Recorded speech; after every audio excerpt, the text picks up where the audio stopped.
3 doctors का racket जो burst हुआ है, क्या है ये पूरा मामला, क्या है एक्चुअली? जीके पुलिस स्टेशन में पिछले साल सितंबर के महीने में एक कंप्लेंट हमें मिली थी। कंप्लेनेंट लेडी थी, उनके हस्बैंड को मेडिकल सेंटर में, जीके में एक मेडिकल सेंटर है, उसमें भर्ती कराया गया था गॉल ब्लैडर स्टोन के रिमूवल के लिए। गॉल ब्लैडर की सर्जरी हुई और एक दिन के बाद ही पेशेंट की डेथ हो गई। तो इन्होंने हमें कंप्लेंट दी थी, उस कंप्लेंट के आधार पे हमने प्रिलिमिनरी अपनी इंक्वायरी की।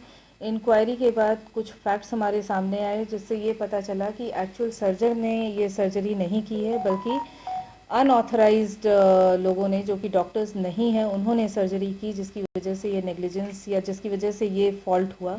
सब्सिक्वेंटली हमने लीगल ओपिनियन लिया। लीगल ओपिनियन के बेसिस पे हमने ये केस रजिस्टर किया था साल 2022 में। उसकी इन्वेस्टिगेशन चल रही थी। Cause of death was still awaited. Recently we receive the cause of death from the panel of doctors at AIIMS, and the cause of death clearly showed that the death of the patient was due to excessive bleeding due to complications that arose during the surgery. And this year also we received one complaint in the month of October regarding a similar incident that happened to another patient. We are inquiring into the matter, and a very thorough investigation has been done. Medical board was constituted by the expert panel of AIIMS, जिसने कि इनके जो medical centre है उसकी search में पाया गया कि इनका जो ओटी है, इक्विपमेंट्स हैं, they are not as per the standard SOP.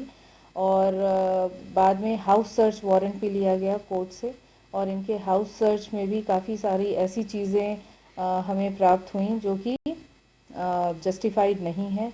Expired surgical blades, expired medicine, certain prescription notes, certain blank papers signed by doctors.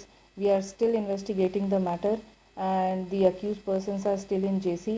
Tomorrow, most probably, we are likely to get a police custody of the accused, and then the further investigation will be carried out. कितने गिरफ्तार हुए हैं? Total गिरफ्तारी कितनी हुई और उसमें doctor कितने, बाकी फर्जी लोग कितने? टोटल 4 लोगों की गिरफ्तारी हुई है। एक डॉक्टर जिनका ये क्लिनिक है वो MBBS डॉक्टर हैं। दूसरे डॉक्टर वो सर्जन हैं, पर वो सर्जरी में कभी रहे नहीं हैं। सर्जरी नोट्स उनके ज़रूर हैं, पर सर्जरी उन्होंने कभी की नहीं। और 2 ऐसे लोग हैं जिनको कि एज डॉक्टर्स प्रेजेंट किया गया, पर वो डॉक्टर्स नहीं थे। एक लैब टेक्नीशियन के तौर पे काम करता था और दूसरी लेडी एट द रिसेप्शन काम करती थी, बट इनको एज डॉक्टर्स इंट्रोड्यूस कराया गया। एक कंप्लेंट अभी और है, एक कंप्लेंट जो 27/10 का इंसिडेंट है। इसके अलावा काफ़ी सारी कंप्लेंट्स ऐसी हैं जो कि दिल्ली मेडिकल काउंसिल में भी दी हुई हैं, जिसकी इंक्वायरी उस एंड पे की जा रही है। मैम, दिल्ली पुलिस ने बहुत बढ़िया काम किया। आप लोग जब पीसी पे लेगी तो क्या माना जाए कि बहुत बड़े मेडिकल नेग्लिजेंसी का रैकेट का खुलासा होगा? इसमें अब कल हम इनको होपफुली पीसी पर लेकर के आएंगे। पीसी के बाद अब देखते हैं फर्दर इन्वेस्टिगेशन में और क्या आउटपुट निकलता है। Will wait for that.